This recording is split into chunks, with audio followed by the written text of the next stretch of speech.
गणेश भगवान की जय हो। श्रीमद् भगवद गीता महात्म्यम। यह महात्म्यम पद्म पुराण के उत्तरखंड अध्याय 175 से अध्याय 192 तक से लिया गया है। ओम श्री परमात्मने नमः। श्रीमद् भगवद गीता के पहले अध्याय का महात्म्य। श्री पार्वती जी ने कहा, भगवान आप सब तत्वों के ज्ञाता हैं।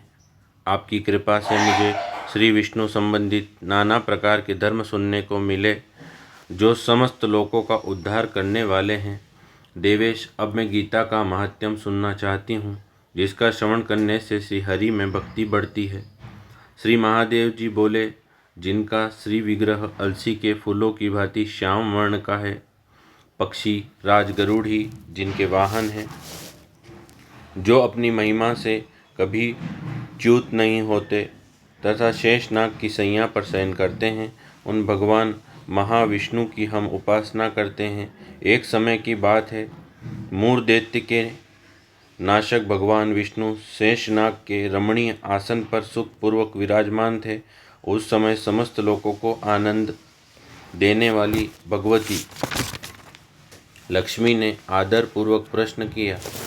श्री लक्ष्मी जी ने पूछा, भगवान आप संपूर्ण जगत का पालन करते हुए भी अपने ऐश्वर्य के प्रति उदासीन से होकर जो इस क्षीर सागर में नींद ले रहे हैं, इसका क्या कारण है? श्री भगवान बोले, सुमुखी, मैं नींद नहीं लेता हूँ, अपितु तत्व का अनुसरण करने वाली अंतर्दृष्टि के द्वारा अपने ही माहेश्वर तेज का साक्षात्कार कर रहा हूँ। देवी, यह वही तेज है जिसका योगी पुरुष कुशाग्र बुद्धि के द्वारा अपने अंतःकरण में दर्शन करते हैं तथा जिसे मीमांसक विद्वान वेदों का सार तत्व निश्चित करते हैं। वह महेश्वर तेज एक अजर प्रकाश स्वरूप आत्मरूप, रोग शोक से रहित अखंड आनंद का पुंज, निष्पंद निरीह तथा द्वैत रहित है। इस जगत का जीवन उसी के अधीन है, मैं उसी का अनुभव करता हूँ। देवेश्वरी, यही कारण है कि मैं तुम्हें नींद लेता सा प्रतीत हो रहा हूँ। श्री लक्ष्मी जी ने कहा, ऋषिकेश, आप ही योगी पुरुष के ध्येय हैं। आपके अतिरिक्त भी कोई ध्यान करने योग्य तत्व हैं, यह जानकर मुझे बड़ा कौतूहल हो रहा है। इस चराचर जगत की सृष्टि और संहार करने वाले स्वयं आप ही हैं। आप सर्वसमर्थ हैं। इस प्रकार की स्थिति में होकर भी यदि आप उस परम तत्व से भिन्न हैं तो मुझे उसका बोध कराइए। श्री भगवान बोले, प्रिय, आत्मा का स्वरूप द्वैत और अद्वैत से पृथक, भाव और अभाव से मुक्त तथा आदि और अंत से रहित है। शुद्ध ज्ञान के प्रकाश से उपलब्ध होने वाला तथा परम आनंद स्वरूप होने के कारण एकमात्र सुंदर है। वही मेरा ईश्वरीय रूप है। आत्मा का एकत्व ही सबके द्वारा जानने योग्य है।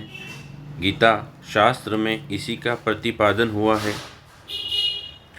अमित तेजस्वी भगवान विष्णु के ये वचन सुनकर लक्ष्मी देवी ने शंका उपस्थित करते हुए कहा, भगवान, यदि आपका स्वरूप स्वयं परमानंदमय और मनवाणी की पहुँच के बाहर है तो गीता कैसे उसका बोध कराती है? मेरे इस संदेह का आप निवारण कीजिए। श्री भगवान बोले, सुंदरी, सुनो, मैं गीता में अपनी स्थिति का वर्णन करता हूँ। क्रमशः 5 अध्यायों को तुम 5 मुख जानो, 10 अध्यायों को 10 भुजाएं समझो तथा 1 अध्याय को उदर तथा 2 अध्याय को दो अध्यायों को दोनों चरण कमल जानो। इस प्रकार यह 18 अध्यायों की वाड्मयी ईश्वरीय मूर्ति ही समझनी चाहिए। यह ज्ञान मात्र से ही महान पातकों का नाश करने वाली है। जो उत्तम बुद्धि वाला पुरुष गीता के 1 या आधे अध्याय का अथवा 1 या आधे यह चौथा श्लोक का भी प्रतिदिन अभ्यास करता है, वह सुशर्मा के समान मुक्त हो जाता है। श्री लक्ष्मी जी ने पूछा, देव, सुशर्मा कौन था, किस जाति का था और किस कारण से उसकी मुक्ति हुई? श्री भगवान बोले, प्रिय, सुशर्मा बड़ी खोटी बुद्धि का मनुष्य था। पापियों का तो वह शिरोमणि ही था। उसका जन्म वैदिक ज्ञान से शून्य एवं क्रूरतापूर्ण कर्म करने वाले ब्राह्मणों के कुल में हुआ था। वह न ध्यान करता था, न जप, न होम करता था, न अतिथियों का सत्कार। वह लंपट होने के कारण सदा विषयों के सेवन में ही आसक्त रहता था। हल जोतता और पत्ते बेचकर जीविका चलाता था। उसे मदिरा पीने का व्यसन था तथा वह मांस भी खाया करता था। इस प्रकार उसने अपने जीवन का दीर्घकाल व्यतीत कर दिया। एक दिन मूढ़ बुद्धि सुशर्मा पत्ते लाने के लिए किसी ऋषि की वाटिका में घूम रहा था। इसी बीच में काल रूपधारी काले सांप ने उसे डस लिया। सुशर्मा की मृत्यु हो गई। तदंतर वह अनेक नरकों में जा वहाँ की यातनाएं भोग कर मृत्युलोक में लौट आया और वहाँ बोझ ढोने वाला बैल हुआ। उस समय किसी पंगु ने अपने जीवन को आराम से व्यतीत करने के लिए उसे खरीद लिया। बैल ने अपनी पीठ पर पंगु का भार ढोते हुए बड़े कष्ट से 7-8 वर्ष बिताए। एक दिन पंगु ने किसी ऊंचे स्थान पर बहुत देर तक बड़ी तेजी के साथ उस बैल को घुमाया। इससे वह थक कर बड़े वेग से पृथ्वी पर गिरा और मूर्छित हो गया। उस समय वहाँ कौतूहलवश आकृष्ट हो बहुत से लोग एकत्रित हो गए। उस जन समुदाय में किसी पुण्य आत्मा व्यक्ति ने उस बैल का कल्याण करने के लिए उसे अपना पुण्य दान किया। तत्पश्चात कुछ दूसरे लोगों ने भी अपने अपने पुण्यों को याद करके उन्हें उसके लिए दान किया। उस भीड़ में एक वेश्या भी खड़ी थी। उसे अपने पुण्य का पता नहीं था, तो भी उसने लोगों की देखा देखी उस बैल के लिए कुछ त्याग किया। तदंतर यमराज के दूत उस मरे हुए प्राणी को पहले यमपुरी में ले गए। वहाँ यह विचार करके कि यह वेश्या के दिए हुए पुण्य से पुण्यवान हो गया है, उसे छोड़ दिया गया। फिर वह भूलोक में आकर उत्तम कुल और शील वाले ब्राह्मणों के घर में उत्पन्न हुआ। उस समय भी उसे अपने पूर्व जन्म की बातों का स्मरण बना रहा। बहुत दिनों के बाद अपने अज्ञान को दूर करने वाले कल्याण तत्व को जिज्ञासु होकर वह उस वेश्या के पास गया और उसके दान की बात बतलाते हुए उसने पूछा, तुमने कौन सा पुण्य दान किया था? वेश्या ने उत्तर दिया, वह पिंजरे में बैठा हुआ तोता प्रतिदिन कुछ पढ़ता है, उससे मेरा अंतःकरण पवित्र हो गया है। उसी का पुण्य मैंने तुम्हारे लिए दान किया था। इसके बाद उन दोनों ने तोते से पूछा। तब उस तोते ने अपने पूर्व जन्म का स्मरण करके प्राचीन इतिहास कहना आरंभ किया।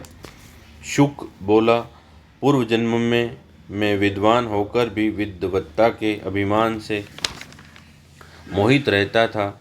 मेरा राग द्वेष इतना बढ़ गया था कि मैं गुणवान विद्वानों के प्रति भी ईर्ष्या भाव रखने लगा। फिर समयानुसार मेरी मृत्यु हो गई और मैं अनेकों घृणित लोकों में भटकता फिरा। उसके बाद इस लोक में आया। सद्गुरु की अत्यंत निंदा करने के कारण तोते के कुल में मेरा जन्म हुआ। पापी होने के कारण छोटी अवस्था में ही मेरा माता पिता से वियोग हो गया। एक दिन मैं ग्रीष्म ऋतु में तपे हुए मार्ग पर पड़ा था। वहाँ से कुछ श्रेष्ठ मुनि मुझे उठा लाए और महात्माओं के